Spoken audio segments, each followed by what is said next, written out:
on athletes and how they handle their money. So the NBA, for example, the average career span is 4.5 years, and the average annual salary is $5.5 million. So on average, an NBA player will make $26.4 million in their career. For the MLB, the average is, I believe, 5.6 years. They make $3.4 million on average annually, and the lifetime earnings is $19.3 million. For the NHL, the lifetime earnings is $13.2 million. For the NFL, it's $6.65 million.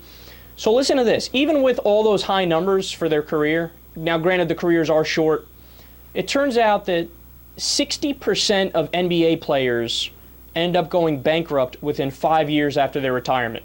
60%.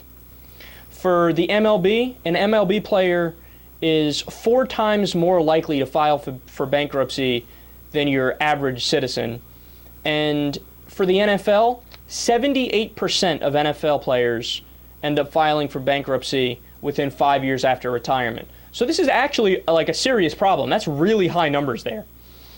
So they tried to explain in detail what it is that leads to the fact that they end up not spending their money well versus your average citizen.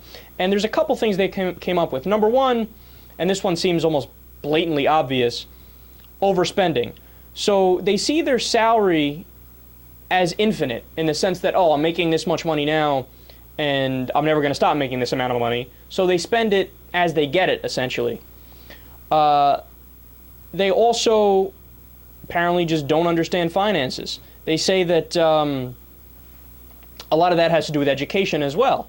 And that leads to a bigger question, in my opinion, where I've been saying this for a while now. I never understood why they don't teach financial classes in school. Like, I don't know, if you guys were like me, I know I used to think about this all the time. Whenever we were learning something that didn't have any practical relevance, I would always kind of think, okay, why are we learning this? I'm not going to need to know this. But if you did a class on finances, in the sense that you talk about how to balance your budget, how to save for certain things, so on and so forth, that would actually be a smart idea because it has practical relevance and would be really useful, right? And they also say poor investment choices is a big thing.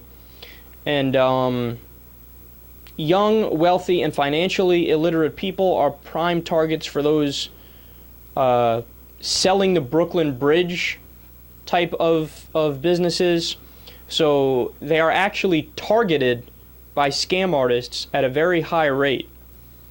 And that accounts for a lot of the problems. And they also entrust their money to the wrong people. And that's another way that scam artists kind of seek them out.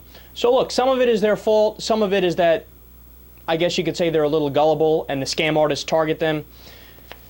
So think about it, man. That's a lot. It's a tremendously high percentage of athletes that end up going bankrupt. And just to give you some specifics, of course, there was Mike Tyson, Evander Holyfield, Allen Iverson, Antoine Walker, Michael Vick, John Daly, Terrell Owens, Kurt Schilling. These are all just some of the bigger names that ended up going bankrupt.